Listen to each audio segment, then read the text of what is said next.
গ্রীষ্ম বর্ষা বিনীতি ভরসা। হ্যাঁ, বিনীত শপিং সিটি। নমস্কার, আপনারা দেখছেন হুগলি আপডেট। আপনাদের সঙ্গে আমি উষা। আসছে খবরে, হুগলি জেলার গুপ্তিপাড়ায় কুয়ো খনন করার সময় ধস, মাটি চাপা পড়ে মৃত এক খননকারী। হুগলি জেলার গুপ্তিপাড়ায় কুয়ো খননের সময় ধসে মৃত্যু, এলাকা জুড়ে শোকের ছায়া। হুগলি জেলার গুপ্তিপাড়া ২ নম্বর অঞ্চলের বৈদিক পাড়ায় আজ সকালবেলায় ঘটে গেল এক মর্মান্তিক দুর্ঘটনা। জানা গেছে, স্থানীয় বাসিন্দা সুপ্রা গোস্বামীর বাড়িতে দুটি কুয়ো খননের কাজ চলছিল।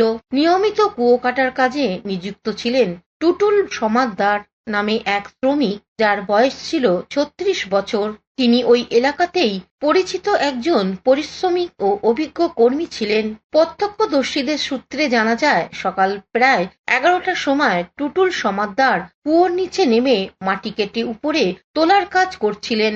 সেই সময় হঠাৎ কুয়োর দেয়াল ধসে পড়ে এবং তিনি কুয়োর ভেতরেই চাপা পড়ে যান। এই দৃশ্য দেখে সঙ্গে সঙ্গে অন্যান্য শ্রমিক, যারা তখন আশেপাশে কাজ করছিলেন, এবং গ্রামের কয়েকজন স্থানীয় বাসিন্দা মিলে তড়িঘড়ি উদ্ধার কাজ শুরু করেন। বহু চেষ্টার পর তাকে মাটি থেকে বের করে এনে দ্রুত কালনা মহকুমা হাসপাতালে নিয়ে যাওয়া হয়, কিন্তু সেখানকার কর্তব্যরত চিকিৎসকেরা তাকে মৃত বলে ঘোষণা করেন। টুটুল সমাদ্দারের এই আকস্মিক মৃত্যুতে গোটা এলাকায় শোকের ছায়া নেমে এসেছে। কান্নায় ভেঙে পড়েছেন তার মা। প্রতিবেশীরাও হতবাক ও শোকাহত। জানা গেছে, টুটুল সমাদ্দারের বাড়ি গুপ্তিপাড়া গ্রামে বাবুলডাঙ্গা এলাকায়, গুপ্তিপাড়া ২ নম্বর পঞ্চায়েতের অন্তর্গত। এই দুর্ঘটনার পর স্থানীয় বাসিন্দাদের মধ্যে কুয়ো খননের সময় নিরাপত্তার ব্যবস্থা নিয়ে প্রশ্ন উঠতে শুরু করেছে। এই ঘটনাকে কেন্দ্র করে প্রশাসনের দিক থেকে তদন্ত শুরু হয়েছে বলে জানা গেছে। স্থানীয়দের দাবি, ভবিষ্যতে যেন এমন দুঃখজনক দুর্ঘটনা না ঘটে, তার জন্য কড়া নজরদারি ও নিয়ম মেনে কাজ করানোর ব্যবস্থা গ্রহণ করা হোক। এ বিষয়ে স্থানীয় বাসিন্দারা আরো কি বলছেন শুনবো। আজকে সকালবেলা তুমি কি শেষ থেকে দেখেছো? 7টা থেকে 7:30টার সময় দেখলাম এখানে কুয়ো কাটছে কয়েকজনা। তারপরে কুয়ো কাটছে, আমরা আমাদের মতো আছি প্রতিবেশী ঘরের ভিতরে। তখন কটা 10টার পরে, টাইমটা ঠিক বলতে পারবো না। বাড়ি বাসে হইচই, বাড়ি ঘর থেকে বেরিয়ে দেখি এই অবস্থা।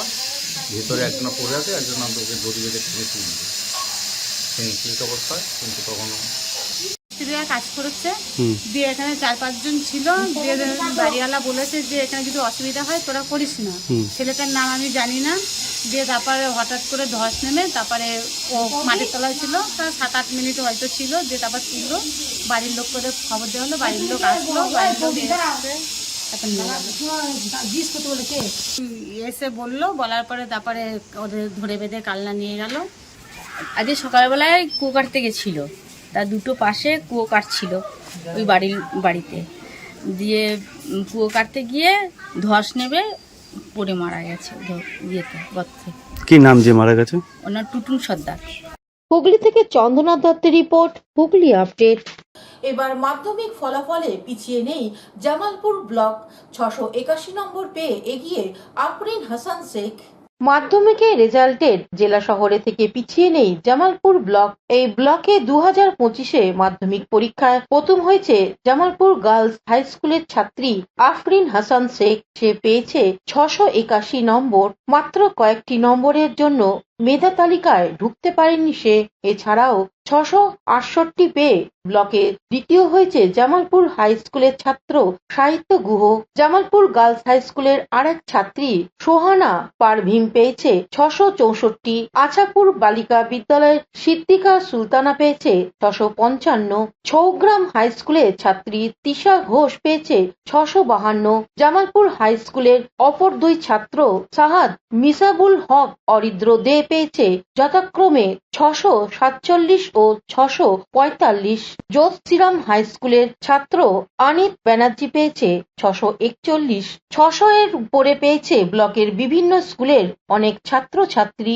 নাম্বারের ভিত্তিতে ছাত্রদের মধ্যে প্রথম 4 জন ও ছাত্রীদের মধ্যে প্রথম 4 জনকে জামালপুর ব্লক তৃণমূল কংগ্রেসের পক্ষ থেকে বাড়িতে গিয়ে সম্বর্ধনা জানানো হয়। তাদের ভবিষ্যৎ জীবনে সাফল্য কামনা করতে তাদের বাড়িতে পৌঁছে যান বিধায়ক অলোক কুমার মাঝি, ব্লক সভাপতি মেহমুদ খান, শ্রমিক সংগঠনের সভাপতি তাবারক আলী মণ্ডল, জেলা যুব সহসভাপতি শাহাবুদ্দিন মণ্ডল, মিঠু পাল সহ অন্যান্য নেতৃত্বরা। তাদের উত্তরীয় পরিয়ে তাদের সুন্দর একটি মেমেন্টো, ফুলের তোড়া ও মিষ্টি প্যাকেট তুলে দেওয়া হয়। এ বিষয়ে বিধায়ক কি বলছেন শুনবো। অন্যদিকে এ বিষয়ে মেহমুদ খান সাংবাদিকদের কি বলছেন শুনবো ও ছাত্রছাত্রীরা কি বলছে শুনবো। আচ্ছা, আজকে অনুভূতিটা কেমন? আজকে সবাই যে তোমার বাড়িতে এসে ফুলের তোড়া, ভালো লাগছে, কিন্তু আরেকটু ভালো হলে ভালো হতো। চেয়েছিলাম কি 690 আসবে। আচ্ছা, আজকে কারা এলো তোমার কাছে? অবশ্যই আমার শুভাকাঙ্ক্ষীরা এসেছে। কি চাইছো বড় হয়ে কি হবে? বড় হয়ে তো এখন তো মেডিকেলের দিকে যেতে চাইছি আপাতত, এবং আরো এইচএস যাতে আরো ভালো রেজাল্ট করতে পারি। হুগলির জামালপুর থেকে আশিস কুমার ঘোষের রিপোর্ট, হুগলি আপডেট। পাকা আমের সঙ্গে বেড়েছে কাঁচা আমের চাহিদা। রাজ্য ছাড়াও ভিন দেশে রপ্তানি হচ্ছে হুগলির আম। পাকা আমের সঙ্গে সঙ্গে কাঁচা আমের চাহিদা রয়েছে উত্তরপ্রদেশ, বিহার সহ বিভিন্ন রাজ্যে। শুধু ভারতের বাজারেই নয়, কাতার, লন্ডন ও ইতালিতেও কাঁচা আম রপ্তানি হয় বাংলা থেকে। মালদার মুর্শিদাবাদের পর হুগলি জুড়ে একাধিক আম বাগান রয়েছে। প্রাকৃতিক বিপর্যয়ের ভয়ে দাম পাওয়ার আশায় হুগলির বেশিরভাগ চাষি কাঁচা অবস্থায় আম বিক্রি করে দেন। সারা বছর হুগলি থেকেই কয়েকশো টন কাঁচা আম বাইরে রপ্তানি হয়। হিমসাগর, সরি, ল্যাংড়া, গোলাপখাস, মোহনভোগ, দোফালা ও বিভিন্ন আটির আম উৎপাদন হয় এখানে। যদিও ফলনের তুলনায় এই মরশুমে দাম কম থাকলেও চাষি ও ব্যবসায়ীদের ধারণা আমের দাম বাড়বে। কিছুটা লাভের আশায় চাটুজ্জে ও আটির আম সহ বেশ কয়েকটি প্রজাতির কাঁচা অবস্থায় পেরে নেওয়া হয়। হুগলি জেলায় বলাগড়, পোলবা, ব্যান্ডেল ও চন্দননগর এবং সিঙ্গুর সহ একাধিক বাজার রয়েছে কাঁচা আমের। আর এখান থেকে কয়েকশো টন আম যায় উত্তরপ্রদেশ, বিহার সহ বেশ কয়েকটি রাজ্যে ও বিদেশে। এবছর আমের তুলনামূলক ফলন কম হলেও গোটা এপ্রিল মাস কাঁচা আমের বাজার থাকে। ব্যবসায়ীদের মতে গত বছরের তুলনায় এবছর অনেকটাই বাজারে দাম কম রয়েছে। তাদের আশা, আমের চাহিদা অনুযায়ী যোগান না থেকে কাঁচা আমের বাজার বাড়বে। আমাদের রাজ্যের তুলনায় ভিন রাজ্যে সারা বছরেই কাঁচা আমের চাহিদা থাকে, যার কিছুটা চাহিদা মেটায় দোফালা আম। কিন্তু পাকা আম উৎপাদনের আগে ভিন রাজ্যের বিশেষ চাহিদা আছে হুগলির কাঁচা আমের। মূলত গরমে খাদ্য প্রস্তুতকারক সংস্থা কোয়াশ, জ্যাম, জেলি ও আচার সহ বিভিন্ন রকমের সুস্বাদু খাদ্য উপাদানের ব্যবহার হয় এই আম। শুনে ভেঙে দেয় প্রাকৃতিক বিপর্যয়, প্রাকৃতিক বিপর্যয়ের জন্য। আর এমনি কাঁচা আম এবছর ভালো ফলনই আছে। তা মার্কেট হিসাবে সামনে বারের থেকে এবারে একটু দাম কম আছে। তা ফলন মোটামুটি স্ট্যান্ডার্ড আছে। তা চাষিরা সব আসছে মোটামুটি গত বছরের তুলনায় এবছর একটু কম বাজার। বাজার আর কোথায় কোথায় যায়? সব বাইরে যায় এখনও, আপনার বাইরে বলতে দিল্লি, বোম্বে, চেন্নাই, ব্যাঙ্গালোর, বিহার, ইউপি, উড়িষ্যা, সব বিকাশ, আপনার বিশাখাপাটনা সব যায়। এবার এখনও ইউএসএ চালু হয়নি। তাও মোটামুটি একটা কার্টুন পার্টি থাকে, ওইটা আপনার সৌদি, তারপর দুবাই, মিশর, ওই কার্টুন পার্টি এখনও এসে পৌঁছায়নি, ওরাও আসে। এমনি মোটামুটি আমাদের রাজ্যে মোটামুটি সব জায়গায় চলছে আমার। আর এই যে এখন যা পরিস্থিতি, তাহলে এবারে এবছরে মানে কত টন মনে হচ্ছে হবে যাবে আপনার মোটামুটি? এখন বোঝা যাচ্ছে না। এখন পার ডে কত যাচ্ছে এখন পর্যন্ত আমি 8 টন। হুগলি থেকে পানুপালের রিপোর্ট, হুগলি আপডেট। এখন নিয়ে নেব বিজ্ঞাপন বিরতি। বিরতির পর ফিরে আসছি খবরে। শীত, গ্রীষ্ম, বর্ষা, পিনিতি ভরসা। হ্যাঁ, পিনিত শপিং সিটি। যে কোনো মরশুমের রেডিমেড জামা কাপড় পাওয়া যায় একই ছাদের তলায়। ছোট থেকে বড়, পুরুষ, মহিলা ও শিশুদের একমাত্র নির্ভরযোগ্য প্রতিষ্ঠান। শীতকালীন যে কোনো শাড়ি, জিন্স, টপ, কুর্তি, চুড়িদার, পাঞ্জাবি মানেই পিনিত শপিং সিটি। আখন বাজার, চুঁচুড়া, Hooghly. Enjoy a weekend at Vedam, the paradise of peace. A home away from home.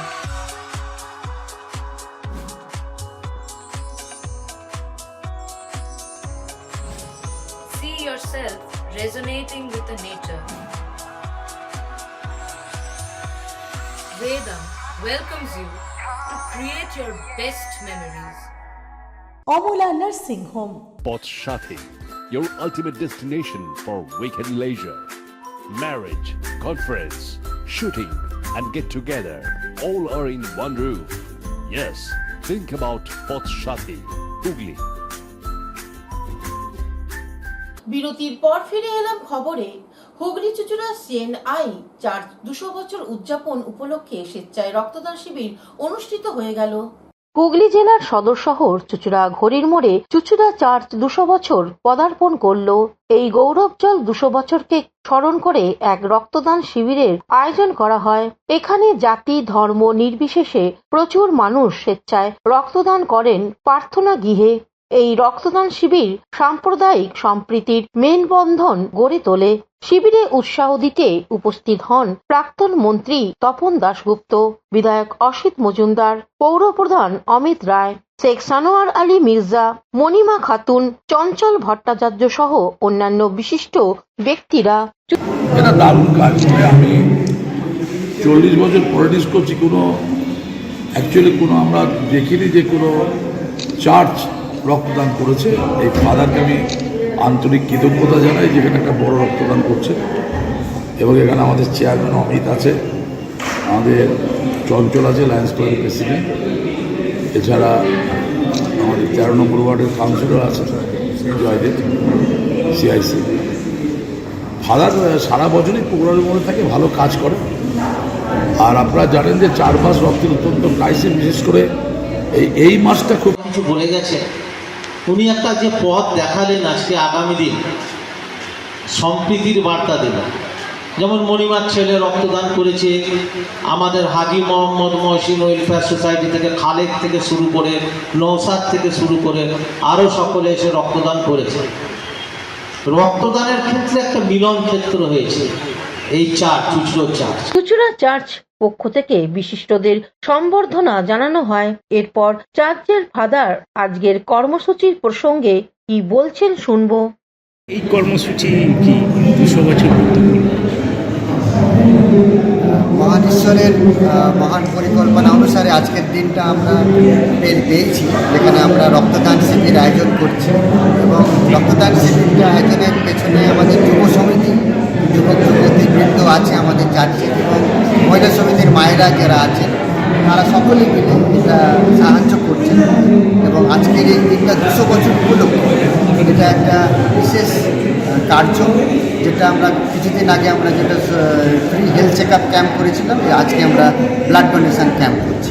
অন্যদিকে লায়ন্স ক্লাব অব চুচুড়া রয়্যাল সিটির পক্ষ থেকে চঞ্চল ভট্টাচার্য কি বলছেন শুনবো। আজকে চুচুড়া চার্চের 200 বছর উদযাপন হচ্ছে। এই উপলক্ষে স্বেচ্ছায় রক্তদান শিবিরের আয়োজন করা হয়েছে।